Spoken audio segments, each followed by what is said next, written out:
Χαιρετώ την παρέα. Όπως βλέπετε έχω στην κατοχή μου το 3 ετών και κάτι μηνών Sony Ericsson Live with Walkman. Το κινητό είχε έρθει από την εταιρεία μαμά με Gingerbread, μετά αναβαθμίστηκε σε ice cream sandwich. Μετά τον κατέληψε η εταιρεία και αναγκάστηκα να βάλω custom ROM. Πράγμα που ήταν πάρα πολύ καλό.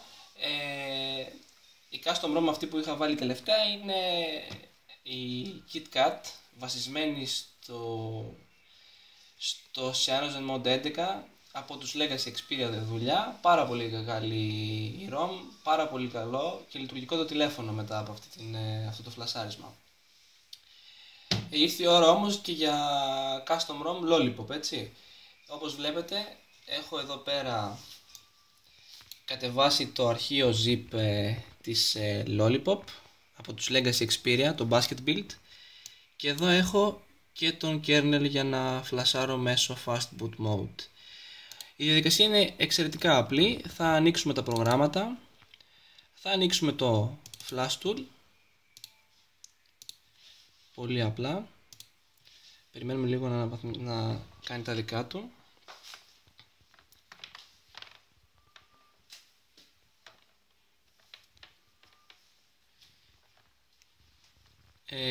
Θα συνδέσουμε το κινητό με τον εξής τρόπο. Κρατάμε παρατεταμένα το volume up και θα συνδέσουμε το micro USB.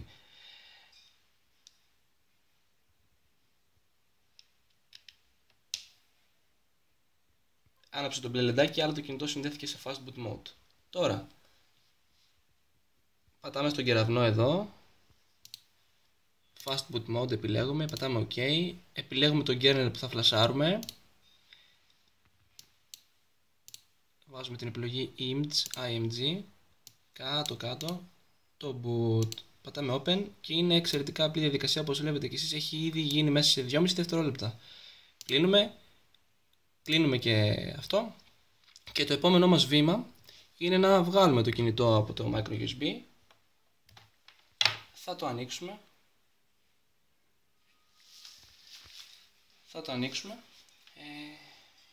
και θα μπούμε σε recovery mode. Θα δείτε τώρα πως θα γίνει. Πατάμε παρατεταμένα το volume up, κρατάμε το δάχτυλό μας εκεί και μπήκαμε στη recovery του Cyanogen. Θα πάμε στην επιλογή apply update, θα πατήσουμε OK, choose from SD card 0 και βλέπετε ότι εδώ έχουμε ήδη το zip αρχείο που θα το κάνουμε install, Cyanogen Mod 12, που είναι το Lollipop από τους Legacy Xperia. Πατάμε επιλογή και γίνεται η εγκατάσταση. Θα πάρει λίγα λεπτάκια, όπως βλέπετε και εσείς αρχίζει να φορτώνει. Θα συνεχίσουμε το βίντεο μετά από αυτή τη διαδικασία. Έχουμε ήδη εγκαταστήσει το λογισμικό. Πατήσαμε Reboot System Now και τώρα είμαστε στη διαδικασία που το φορτώνει για πρώτη φορά το κινητό για να ανοίξει. Θα πάρει λίγα λεπτάκια, θα συνεχίσουμε αφού ανοίξει. Όπως βλέπετε πήρε περίπου 2 λεπτάκια για να ανοίξει. Γίνονται οι αναβαθμίσεις. Όπως βλέπετε έχει αλλάξει το UI πάρα πολύ και αυτό μας προειδεάζει ότι πρόκειται για Lollipop και όντως είναι Lollipop. Είμαστε στην αναβάθμιση 21 από 69, δεν θα αργήσει και πάρα πολύ. 27, 28, 30 ανεβαίνει. Δεν αργεί. Ήδη έχει φτάσει στο ίμιση. Πάει πάρα πολύ καλά.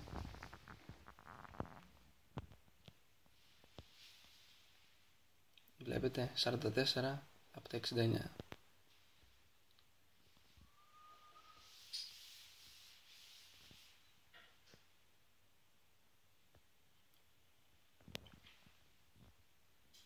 ...50, 61 και 67...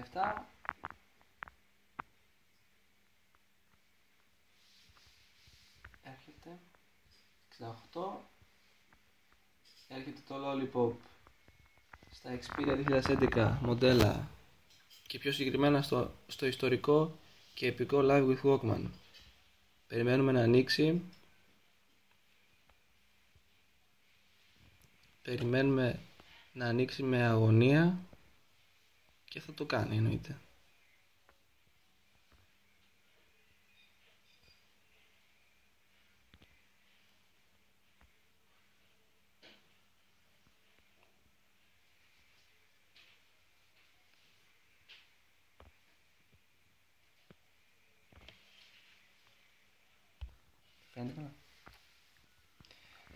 Όπως βλέπετε άνοιξε. Για πρώτη φορά στο Sony Ericsson έχουμε Lollipop στο Live with Walkman. Ας βάλουμε τα ελληνικά είναι κάπου κάτω αυτά.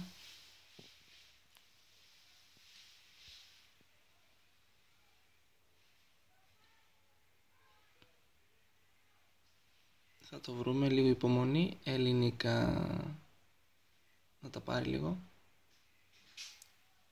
Επόμενο.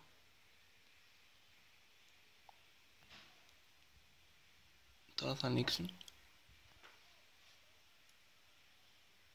Μισό λεπτό.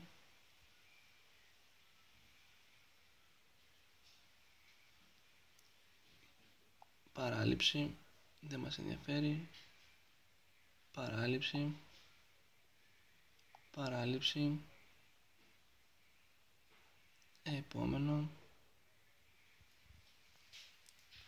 Επόμενο. Και είμαστε αυτή τη στιγμή μπροστά από ένα κοσμοϊστορικό γεγονός. Έχουμε βάλει Lollipop στο κινητό. Ας πούμε, τα στοιχεία μου δεν πειράζουν.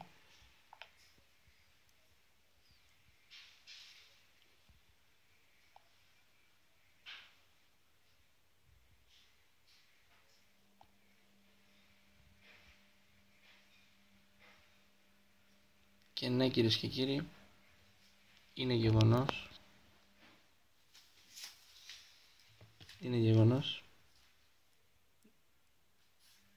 Έχουμε το Lollipop στα χέρια μας.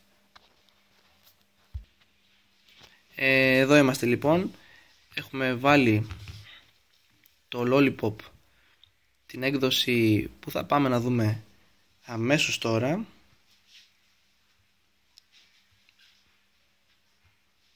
Τέρμα κάτω σχετικά με το τηλέφωνο. Η 502. Και ναι, κυρίες και κύριοι, Lollipop σε ένα κινητό τετραετίας, παρακαλώ. Lollipop σε ένα κινητό τετραετίας, το Sony Ericsson Live with Walkman. Η χρήση που κάνει το Lollipop αυτή τη στιγμή είναι πολύ καλή, θα έλεγα. Για να δούμε λίγο από διαχείριση μνήμης πώς θα πάμε. Πάμε λίγο στις εφαρμογές. Πως δεν έχουμε εφαρμογές. Για να δούμε λίγο πόση RAM είναι διαθέσιμη. Βλέπω ότι έχουμε διαθέσιμη 277 MB RAM και το χρήσιμο σύστημα χρησιμοποιεί 112, άρα έχουμε περίπου 377 και 10 390 MB RAM ελεύθερη. Είναι πιο βαρύ σχετικά από το KitKat, αλλά δεν μας ενδιαφέρει. Θα δούμε στην πορεία πως ρολάρει, αν ρολάρει καλά ή αν είναι buggy, και ίσως κάνω και ένα εκτενέστερο παρουσιαστικό για το Lollipop πάνω στις Xperia 2011 devices.